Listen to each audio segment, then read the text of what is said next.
Assalamualaikum warahmatullahi wabarakatuh. Salam sejahtera, salam sehat untuk kita semua. Apa kabar teman-teman? Baik-baik saja ya. Saya berharap bersama dengan keluarga, dengan saya Bung Ropan, dan banyak yang meminta juga saya ini dari kemarin untuk bicara soal Eliano Reinders, ya, pemain muda kita dari Pexwool di Eredivisie yang tidak dimainkan oleh STY, bahkan namanya tidak tercantum dalam DSP atau sampai di bangku cadangan.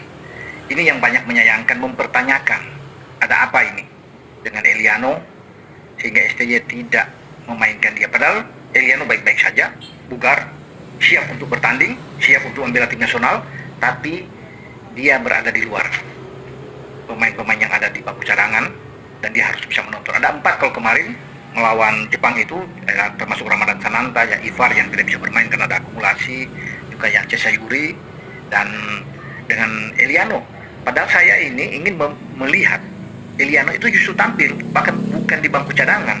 Dia dimainkan langsung lawan di starting 11, tetapi STY tidak memberikan kesempatan itu, dan ini untuk kedua kali ya.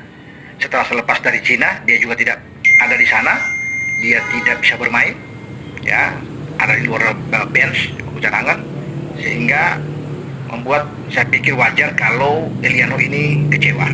Jadi menurut saya buat apa capek-capek dia diambil sumpah naturalisasi, bahkan STY kan yang meminta dia untuk cepat diambil sumpah bersama dengan Mes Hilger sampai harus dikejar oleh PSSI.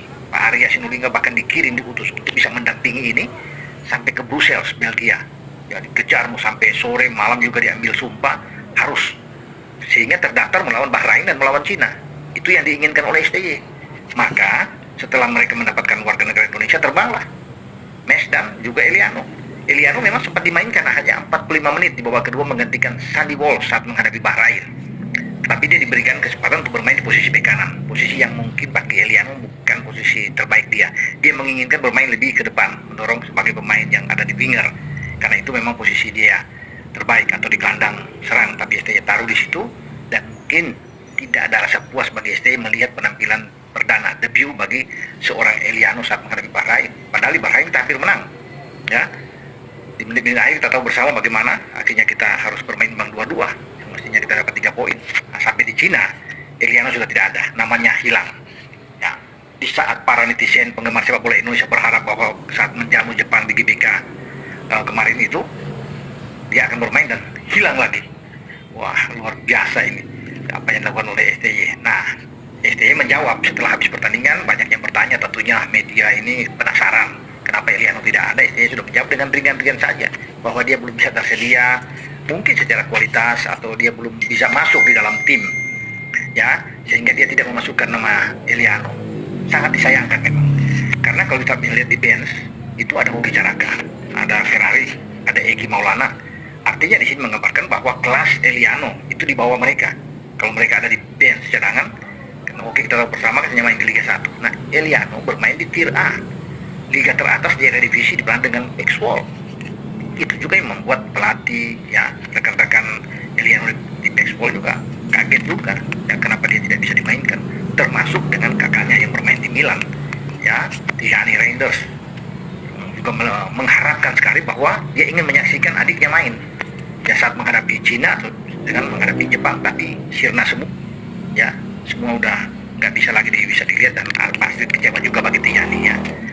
Dan kemarin ada satu momen yang bagus ya, Pak Ketua Pak Erick Thohir datang menghampiri ya, memeluk Eliano. Mungkin ada bisikan dari Pak Erick ya untuk menguatkan ya, memberi motivasi ya, semangat terhadap Eliano ya, jangan ya khawatir, masih ada kesempatan untuk di pertandingan berikut ya. Harus begitu memang bagi seorang ketua, agar tidak larut juga terpukul mental Eliano ini untuk bisa.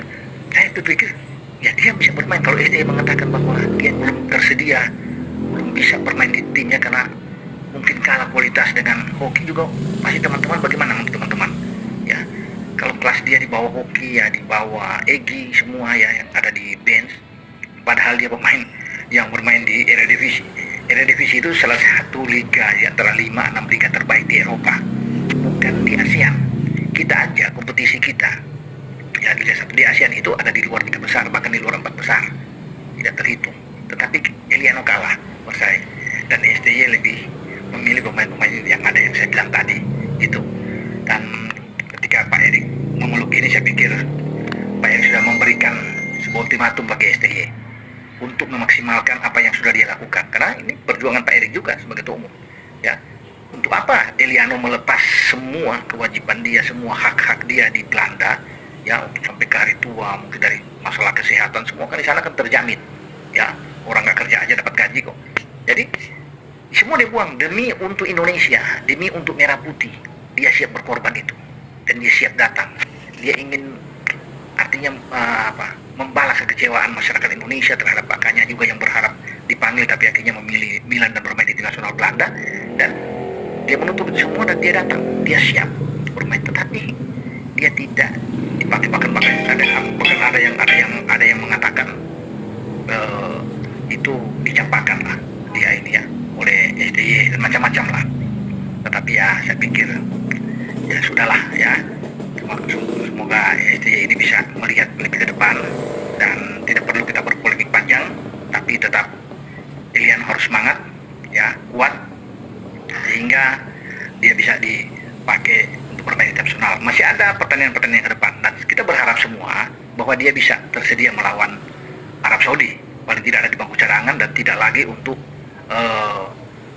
tidak bermain sama sekali ya, diparkir lagi. Tapi ada kemungkinan juga STY tetap dengan kekeh ya, dengan egonya yang mungkin agak tinggi, memarkir lagi Eliano tidak bisa bermain. Ada kemungkinan ya, kita akan lihat nanti sampai sejauh mana. Kalaupun dia ada di bangku cadangan misalnya, belum tentu dia akan bermain ya bagi Eliano ini. Jadi memang sangat sayang ya, kita sudah ambil dia jauh-jauh, dia terbang ya, dia sudah ada pengorbanan yang luar biasa, tapi dia bahkan tidak dipakai sama sekali di timnas ya, karena banyak juga netizen ingin melihat ya bagaimana dia bermain di GBK. Ini kesempatan bagi Eliano kan untuk tampil kalau dia memulai debut dia di Bahrain, tapi sekarang ini mumpung dia ingin sekali tertantang untuk bisa memberikan yang terbaik bersama dengan teman-teman yang lain untuk tampil di GBK, tapi ya tidak dapatkan itu ya. Bahkan untuk pertandingan melawan Arab pun sulit. Mungkin saja harapan itu ada pada tahun depan, karena kita masih ada 2 kali pertandingan di kandang di GBK, melawan Bahrain di Maret dan melawan Cina pada bulan Juni. Nah di sanalah harapan mungkin bagi Eliano bisa ada. Tetapi juga belum ada jaminan sama sekali apakah dia akan tersedia, akan dipakai oleh STY untuk pertandingan-pertandingan ke depan. Tapi tetap kita hanya melihat dari sisi positif aja ya. Semoga STY memberikan kesempatan ya bagi Eliano ya, jangan lagi jadi parkir sama sekali, karena bisa saja mungkin untuk pemanggilan berikut dia ada alasan bisa dia tidak datang. Kalau untuk apa dia datang latihan apa semua tapi dia tidak dipakai sama sekali, buat apa? Misalnya dia sudah dinaturalisasi, sudah diambil sumpah, tapi dia tidak tersedia, tidak dipakai sama sekali. Jadi itu yang membuat saya pikir STY juga harus bisa melihat ini ya, kondisi psikologis dari pemain tersebut, karena ini kan bukan pemain sembarang. Kalau sudah dipilih, diseleksi dan diinginkan, kalau STY tidak mau, tidak mungkin diambil ya pemain diaspora ini. Kan semua lebih baik dari STY juga, STY yang melihat ini dan mengusulkan ya. Kalau STY tidak mau dengan Eliano dari awal, STY mengatakan tidak, sehingga dia tidak diproses, masih bisa dicari pemain yang lain. Tapi karena STY juga menyetujui, sampai dia dikebut juga untuk bisa datang. Nah ketika dia tidak bisa bermain, itu yang banyak mengundang pertanyaan. Dia tidak cedera, dia tidak ada masalah apa-apa, tapi ya STY mengatakan bahwa ini kebutuhan tim dengan mungkin melihat secara kualitas ya, kualitas dia berarti jauh di bawah pemain-pemain yang ada di Liga 1 kita, dan sehingga dia tidak tersedia ya. Semoga STY bisa berubah pikiran, bisa melihat dengan jernih lebih ke depan lagi, dan menjaga psikologis dari seorang Eliano, dan dia bisa dipakai ya, dimanfaatkan sebaik mungkin, karena dia sudah menjadi anak bangsa, dia sudah warga negara resmi Indonesia. Jadi tidak boleh lagi kita mendikotomi yang berbeda-beda, tapi dia sudah putra Indonesia yang memang kehadirannya harus dimanfaatkan. Masih muda, sangat muda, dan dia masih potensi untuk bisa bermain 7-8 tahun ke depan, masih mungkin sampai 10 tahun lagi dia masih bisa bermain untuk tim nasional kita. Mungkin saja STY sudah nggak ada, dia masih bisa bermain di tim nasional kita ya, ketika STY mungkin sudah selesai kontrak, atau bagaimana nantinya dengan PSSI ke depan kalau kita menghadapi hal-hal yang tidak baik yang menghadapi Arab kalah dan selanjutnya, mungkin tidak mungkin STY akan pergi.